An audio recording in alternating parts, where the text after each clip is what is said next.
दोस्तों, एक बीएसएफ का जवान होता है जो कि छुट्टी पर अपने घर आता है और जब वह रात के समय सो रहा होता है तभी अचानक से उसे गोली मारकर हत्या कर दी जाती है और उसके बाद वहां से वो लोग फरार हो जाते हैं।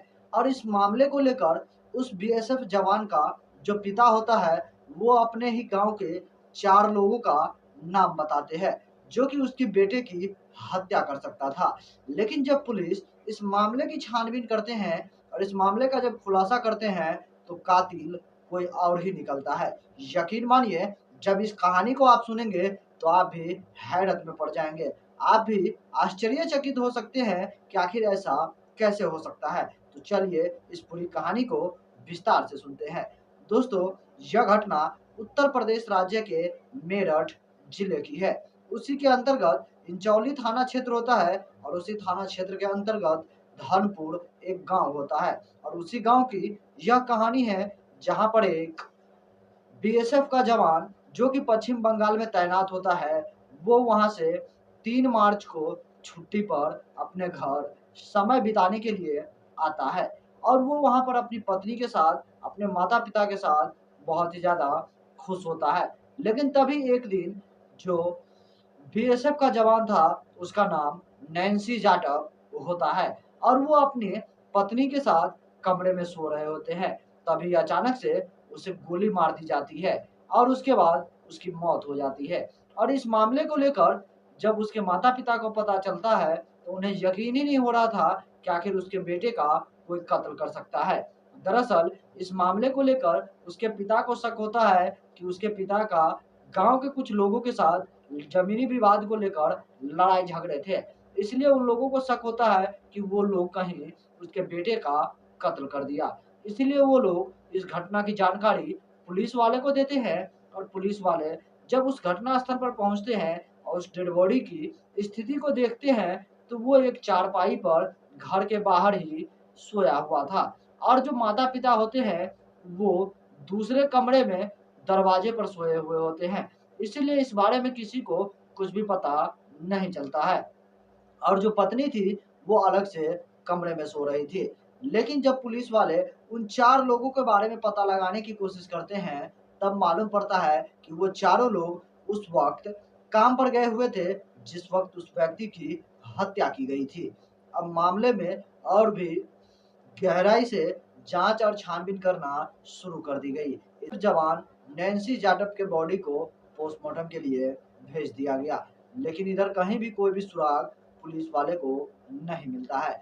तब पुलिस वाले का कुछ जानकारी मिलती है गांव वालों के द्वारा कि जो बीएसएफ का जवान नैन्सी जाटव था, उसका अपने ही पत्नी के साथ अक्सर लड़ाई झगड़े हुआ करते थे। जब पुलिस वाले उसकी पत्नी से पूछताछ करते हैं, तब उसकी पत्नी इधर-उधर की बातें बताने लगती है और उसकी जो पत्नी होती है, उनका नाम कोमल होता है। उनकी उम्र 28 से 30 वर्ष के आस-पास हो चुकी थी। लेकिन वो महिला कुछ भी बताने से जो है साफ-साफ इनकार करती है, लेकिन पुलिस वाले भी अपना डिजिटल तरीका अपनाते हैं और उस महिला की कॉल डिटेल निकलवाते हैं। जब उस महिला की कॉल डिटेल्स निकलवाया जाता है, तब उसमें एक ऐसा नंबर मिलता है, जिस नंबर पर सबसे ज़्यादा बातचीत की जाती है और वो नंबर किसी और का नहीं, बल्कि वो बीएसएफ जवान नैन्सी जाटव के मौसी के लड़के का होता है, यानी कि उसके मौसेरे भाई का होता है, जिसका नाम गुलशन होता है। पुलिस वाले अब उस युवक को गिरफ्तार करते हैं और उनसे पूछताछ की जाती है। आखिरकार कड़ी सख्ती के साथ पूछताछ करने के बाद गुलशन जो सच्चाई बताता है, उसे सुनने के बाद हर कोई दंग रह जाते हैं। वो बताता है कि उसकी अपने ही भाभी, यानी कि जो उसका भाई बीएसएफ जवान नैन्सी जाटव था, उसकी जो पत्नी कोमल थी, उसके साथ अफेयर चल रहे थे। दोनों एक दूसरे के साथ प्रेम करते थे और एक अलग सी ज़िंदगी की शुरुआत करना चाहते थे। इसके लिए सबसे पहले उसके पति नैन्सी जाटव को खत्म करना था, उन्हें रास्ते से हटाना था। लेकिन इस सब के लिए जो उसकी पत्नी कोमल होती है, वो अपने ही मौसेरे देवर यानी कि उस प्रेमी के साथ मिलकर और उसके बाकी के 2 दोस्तों के साथ मिलकर अपने ही पति का वो कत्ल करवा देती है। और कत्ल भी इस तरीके से करवाई जिसपे लोगों को शक ही नहीं गया। दरअसल उस व्यक्ति की हत्या एक साइलेंसर गन के द्वारा की गई थी और लोगों को गुमराह करने के लिए उसके पिता जो थे वो गांव के ही 4 लोगों के नामजद लोगों का नाम देकर जो है पुलिस वाले में एफआईआर किए थे। लेकिन इस कहानी में जो सच्चाई सामने आई और जब पुलिस वाले इस कहानी का खुलासा किया तो हर कोई सोचने को मजबूर थे कि आखिर एक पत्नी जो अपने पति के साथ एक अच्छा सा जीवन व्यतीत कर रही थी, वो महिला अपने ही पति का कत्ल क्यों करवा दिया?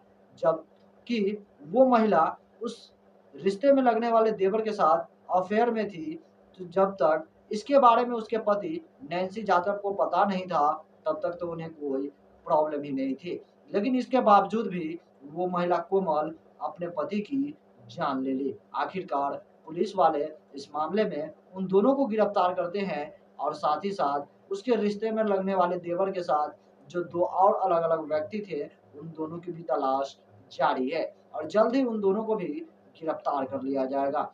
लेकिन दोस्तों, आजकल हमारे समाज में शादीशुदा महिला की जो प्यार मोहब्बत की एक कहानी सी चल गई है, हर रोज़ आपको देखने को और सुनने को मिलती होगी सोशल मीडिया पे। यह कहानी न सिर्फ समाज को गलत दिशा में ले जा रही है, बल्कि जो ठीक-ठाक महिला या लड़की है, उसे भी गलत करने को उकसाया जा रहा है।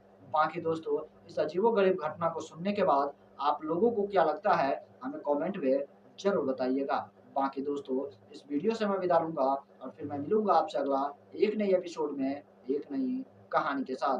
तब तक के लिए जय हिंद, जय भारत, सतर्क रहिए, सावधान रहिए।